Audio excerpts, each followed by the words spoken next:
Today we are looking at a fight with a huge size differential. Now this will be perfect because as we go through and we look at Mirko Crocop versus Bob Sapp, I'm going to break down for you everything that Crocop did which allowed him to be successful, to win this fight in under 1 round. And that is so impressive because Bob Sapp outweighs Crocop by so much. We'll get into the weight differential, the height differential soon, but he outweighs him by so much. And pretty much everybody in K1, people had to use strategy. So what was Crocop's strategy? We'll get into that right now.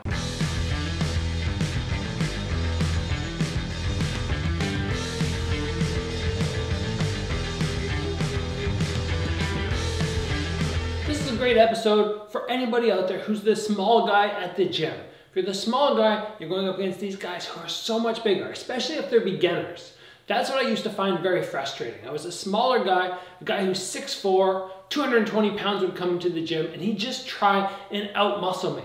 And we have to keep in mind that even though Crocop is a guy who's like 6'3", 230 pounds, he's up against a guy who's kind of more like, I believe Bob Sapp is something like 6'7", 340 pounds. It's basically the equivalent of me fighting somebody who's 50% more than my body weight. If I'm 150 pounds, we are looking at somebody who is 75 extra pounds on me.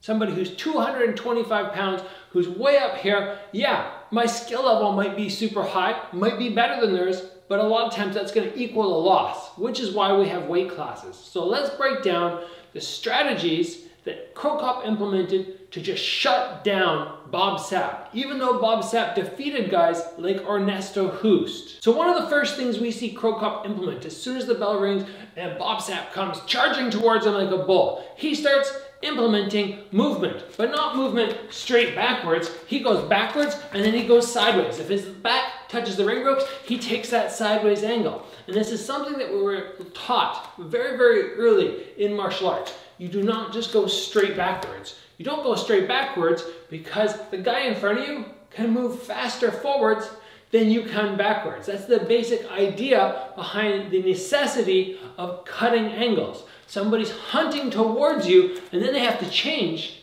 That slows them down dramatically. But if you just let them go in a straight line, it's a big issue for you. So it is very, very essential that Crocop, although it kind of looks like he's avoiding, he's dodging, but he's not running. Some people might look at him and go, oh, look at him running. He's not standing there and fighting. No, he's employing smart tactics, making Bob Sapp chase him, making sure he does not get pinned somewhere where those massive arms can come in and just knock him down in a couple shots. The next interesting thing that we see Crocop do is he doesn't keep his hands super high. Now, I want to explain to you why he does this. When I keep my hands up here, super high, pasted to my head, the way we often do in kickboxing, I basically create a cushion around my head. That's what I'm doing. I'm trying to protect my head. But when somebody's swinging and they weigh 50% more than you, all of a sudden this cushion is usually not enough. So if Crocop keeps his hands up, he has that cushion, but he can still get knocked out. So what he does is he drops them because now his overall upper body, his head, is a smaller target. When you guard up, it's very hard to slip and have your hands high. Look at the size of my head. I'm almost doubling when my hands go up, if not more. So he keeps his hands down so that when he does have to move his head or do some sort of motion to get out of the way of a punch, he's not going, okay, my hands are up, I can just stay here. He's remembering, okay, I've got to move my head. 100% cannot stay in this spot. And it's a good reminder. And if you're somebody who's fighting, an opponent your own size, sure, hands up. But if you're undersized by this much, the way Crocop is, hands up here aren't going to help you all the time. And sometimes it's just beneficial to drop. I personally find head movement very difficult here. But as soon as I come down to here, all of a sudden I'm constantly in motion and I find it probably like twice as easy. Certainly twice as easy. Maybe like 3 or 4 times as easy. Because I'm right away always thinking, oh, as soon as he throws, I have to move. As soon as he throws, I have to move. And any motion that I see from my opponent equals head movement. Whereas when my hands are up here, a lot of times I go, oh, I don't really need to move, and then the punch comes out, and you know, I get caught in a little blitz of 4 or 5 punches, and I never get around to moving my head because I feel safe. So very good move by Crocop, lowering his hands and creating the necessity of head movement.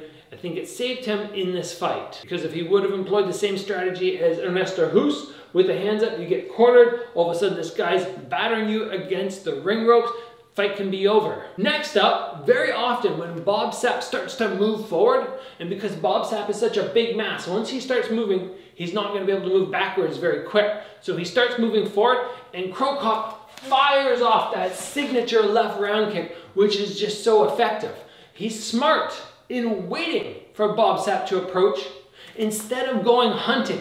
When he goes hunting, he moves into Bob Sapp's punches. And with Bob Sapp's long arms, even though, you know, his arms aren't super long compared to his size, but compared to Crocop, he'll have longer arms.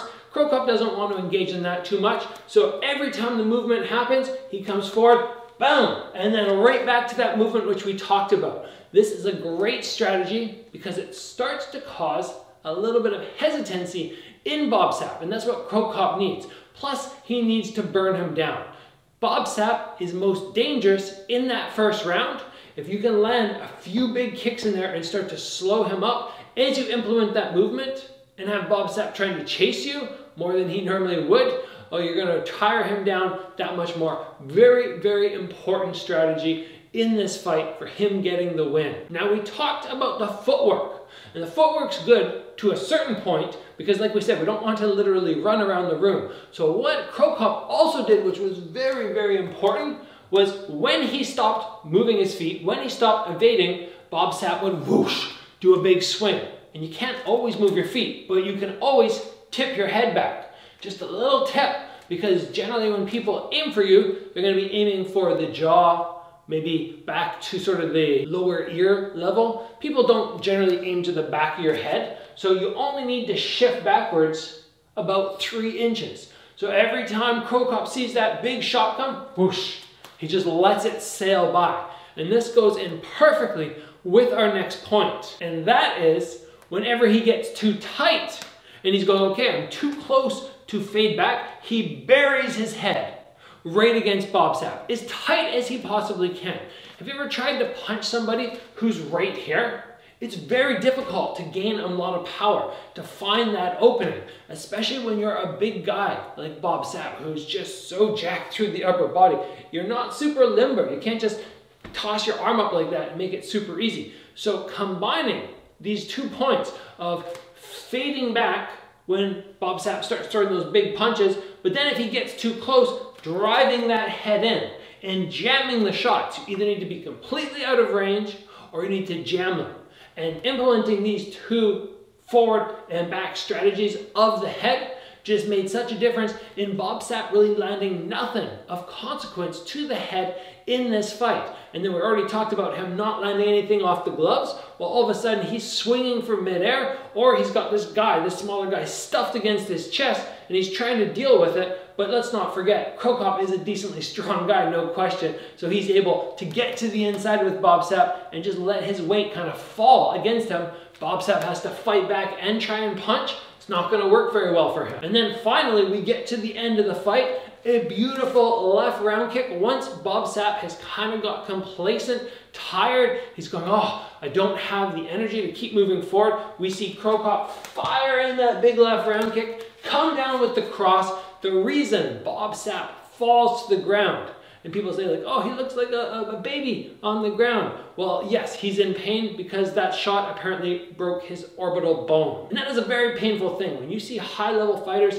take a shot there, a lot of times they wince and they know something's wrong, and it's very rare for them to keep fighting after that point. If they do, they are just crazy guys. But recently, even in the Canelo versus Saunders fight, Saunders was starting to do pretty well. Canelo, I believe it was like a slip uppercut.